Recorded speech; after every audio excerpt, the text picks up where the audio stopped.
Halo teman-teman, selamat datang kembali di channel YouTube Gia Academy. Semoga teman-teman selalu sehat dan terus semangat. Teman-teman tentu familiar ya dengan kucing Persia. Nah, selain kucing Persia, biasanya kita juga sering menemukan kucing-kucing lain seperti kucing domestik atau kucing kampung, kucing Anggora, kucing Siam, dan sebagainya. Aneka jenis kucing ini menunjukkan adanya keanekaragaman makhluk hidup di bumi. Kira-kira kenapa ya makhluk hidup bisa beragam? Kita akan mempelajarinya secara lengkap di video kali ini. Jadi di video ini kita akan belajar tentang keanekaragaman hayati. Simak terus videonya ya. Nah, teman-teman, keanekaragaman hayati atau biodiversitas merupakan keanekaragaman yang ada pada organisme pada tingkatan gen, spesies, dan ekosistem. Ketiga tingkatan keanekaragaman hayati tersebut saling berhubungan, sehingga tidak bisa dipisahkan satu sama lain. Di video kali ini kita akan membahasnya satu persatu. Pertama, keanekaragaman gen. Gen adalah substansi kimia sebagai faktor penentu sifat keturunan. Setiap individu tersusun atas banyak gen. Bila terjadi perkawinan atau persilangan antar individu yang karakternya berbeda, maka akan menghasilkan keturunan yang semakin banyak variasinya. Hal ini terjadi karena pada saat persilangan akan terjadi penggabungan gen dari masing-masing individu. Karenanya akan terbentuk variasi-variasi yang menyebabkan keanekaragaman semakin tinggi. Contoh keanekaragaman gen misalnya terjadi pada spesies siput Sepea nemoralis. Meski dalam spesies yang sama, namun siput memiliki warna cangkang yang berbeda-beda. Perbedaan warna cangkang ini karena adanya alel yang berbeda. Jadi, siput pada gambar berikut memiliki keanekaragaman tingkat gen dalam hal warna cangkang. Contoh keanekaragaman gen lainnya adalah pada buah pisang. Kita mengenal adanya varietas pisang. Meskipun sama-sama buah pisang, tetapi bentuk, ukuran, dan rasa pisang tersebut beraneka ragam. Kedua, tingkat keanekaragaman jenis. Jenis atau spesies merupakan individu yang mempunyai persamaan morfologis, anatomis, fisiologis, dan memiliki kemampuan untuk melakukan perkawinan dengan sesamanya. Keanekaragaman jenis menunjukkan seluruh variasi yang terdapat pada makhluk hidup antar jenis. Contoh keanekaragaman jenis dapat kita lihat pada tanaman bawang-bawangan dan keluarga kucing besar. Untuk famili bawang-bawangan atau Amaryllidaceae, kita mengenal bawang merah, Allium cepa var aggregatum, bawang putih, Allium sativum, dan bawang bombay, Allium cepa. Untuk famili kucing besar atau Felidae seperti singa, Panthera leo, harimau, Panthera tigris, macan tutul, Panthera pardus, dan jaguar, Panthera onca. Ketiga, keanekaragaman ekosistem. Ekosistem adalah interaksi atau hubungan timbal balik antara makhluk hidup yang satu dengan makhluk hidup lainnya, dan antara makhluk hidup dengan lingkungannya. Komponen abiotik yang beragam menyebabkan jenis makhluk hidup yang dapat beradaptasi dengan lingkungan tersebut berbeda-beda. Akibatnya akan terbentuk keanekaragaman ekosistem. Ada ekosistem vegetasi pegunungan, vegetasi padang rumput, vegetasi hutan pegunungan, hutan hujan tropis, pantai, air tawar, air laut, serta ekosistem buatan. Contoh keanekaragaman hayati tingkat ekosistem adalah pohon kelapa banyak tumbuh di daerah pantai, pohon aren banyak tumbuh di pegunungan, sedangkan pohon palem dan pinang tumbuh dengan baik di daerah dataran rendah. Nah, teman-teman, setelah mengetahui jenis-jenis keanekaragaman hayati tadi, lalu bagaimana ya keanekaragaman fauna dan flora yang ada di negara kita? Sebagai negara yang terletak di daerah yang beriklim tropis dan berada di antara dua benua, Indonesia merupakan negara yang memiliki keanekaragaman hayati tertinggi kedua setelah Brazil. Indonesia juga dijuluki sebagai gudang botani dunia dan negara mega biodiversity. Untuk mengetahui keanekaragaman hayati Indonesia, kita dapat melihat persebaran fauna dan flora di Indonesia. Pertama, persebaran fauna. Persebaran fauna di Indonesia dikategorikan berdasarkan dua garis khayal, yaitu garis Wallace dan garis Weber, yang membagi wilayah Indonesia menjadi 3 bagian. Daerah di sebelah barat garis Wallace, daerah di sebelah timur garis Weber, dan daerah di antara keduanya atau daerah peralihan. Daerah sebelah barat garis Wallace meliputi Pulau Sumatera, Jawa, dan Kalimantan.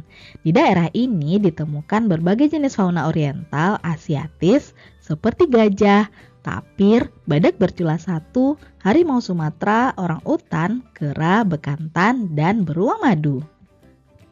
Daerah peralihan wilayah Wallacea merupakan daerah di antara garis Wallace dan Weber, terdiri dari Pulau Sulawesi dan Kepulauan Nusa Tenggara.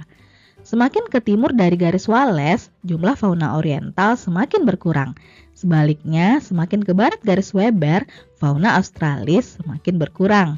Hewan-hewan oriental seperti burung hantu, bajing, dan babi melintasi garis Wallace sampai ke Sulawesi.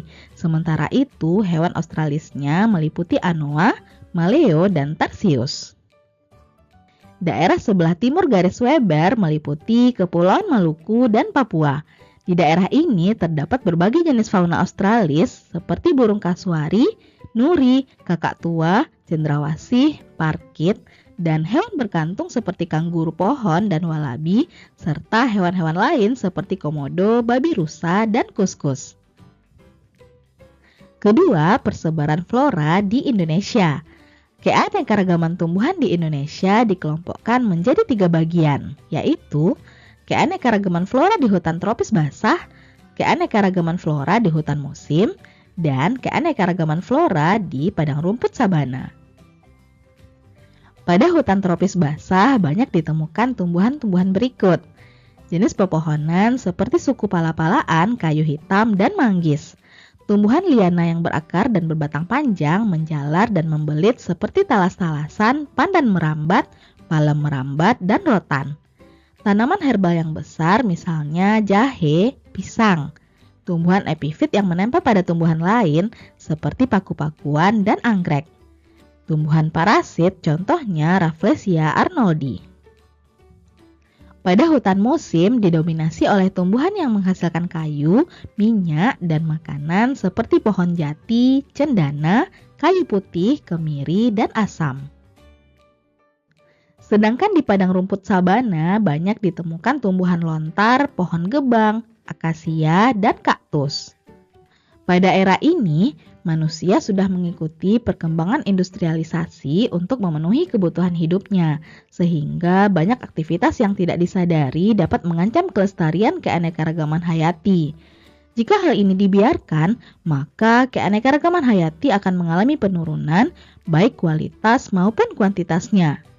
Hal-hal yang dapat menyebabkan penurunan keanekaragaman hayati adalah perusakan dan pemusnahan habitat, masuknya jenis hewan dan tumbuhan baru pada suatu habitat tanpa penelitian dan pengembangan yang seksama, penggunaan jenis tumbuhan dan hewan pada suatu habitat secara berlebihan, terjadinya pencemaran lingkungan dalam suatu ekosistem, terjadinya perubahan iklim seperti pemanasan global, adanya perkembangan industri pertanian dan perhutanan, serta adanya eksploitasi berlebihan saat penambangan logam dan pemanfaatan biota laut.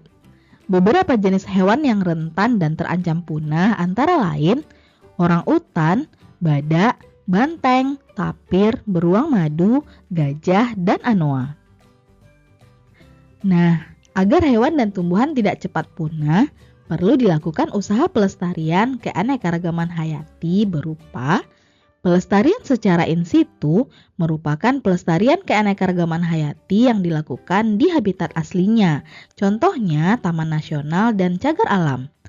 Pelestarian secara ex situ adalah pelestarian keanekaragaman hayati dengan cara dikeluarkan dari habitatnya dan dipelihara di tempat lain, misalnya kebun binatang, kebun koleksi hewan tertentu, atau kebun raya. Adanya keanekaragaman tumbuhan dan hewan memberikan banyak manfaat bagi kehidupan manusia. Beberapa manfaat tersebut adalah sebagai bahan pangan, bahan sandang, bahan bangunan, alat rumah tangga, untuk budidaya, sumber plasma nutfah, untuk keilmuan, bahan obat-obatan, dan keindahan. Sumber bahan pangan atau makanan dari berbagai jenis tumbuhan dan hewan diantaranya Bahan makanan pokok seperti padi, jagung, gandum, sagu, dan ubi. Lauk pauk misalnya ikan, ayam, sapi, kambing, dan udang. Sebagai sayuran seperti bayam, kangkung, kubis, dan lainnya, serta buah-buahan. Bahan sandang atau pakaian yang berasal dari berbagai jenis tumbuhan dan hewan antara lain kapas, ulat sutra, dan rambut domba. Beberapa jenis tumbuhan yang dapat digunakan sebagai sumber bahan bangunan dan alat-alat rumah tangga antara lain pohon jati, mahoni, bangkirai, sengon, ulin, pohon kelapa, dan bambu. Berbagai hewan dan tumbuhan dibudidayakan manusia sebagai sumber pendapatan. Budidaya tersebut misalnya dengan memelihara ayam petelur, ayam pedaging, sapi perah, perikanan air tawar.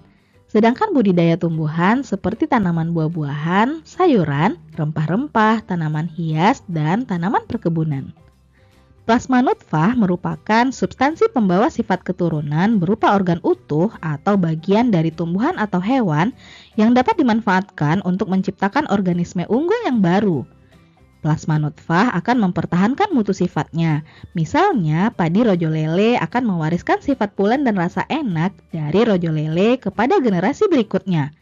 Singkong mentega akan menurunkan sifat-sifat singkong mentega. Ubi jalar cilembu akan menurunkan sifat-sifat ubi jalar cilembu.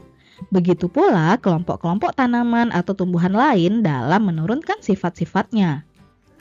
Seiring berkembangnya ilmu pengetahuan dan teknologi, perkembangbiakan hewan dan tumbuhan dapat dilakukan dengan metode-metode mutakhir dan akurat, seperti kultur jaringan pada tumbuhan atau cloning pada hewan.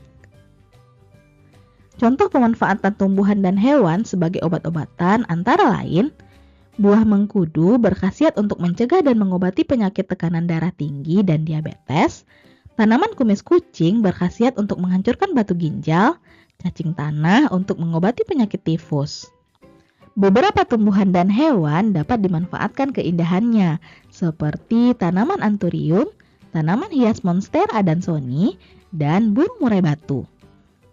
Nah, teman-teman, itulah keseluruhan pembahasan kita tentang keanekaragaman hayati, contoh, pelestarian, dan manfaatnya. Teman-teman bisa memahaminya ya. Oke teman-teman, demikianlah pembahasan kita tentang keanekaragaman hayati. Kita akan melanjutkan pembahasan tentang klasifikasi makhluk hidup di video berikutnya. Tungguin ya, sampai jumpa.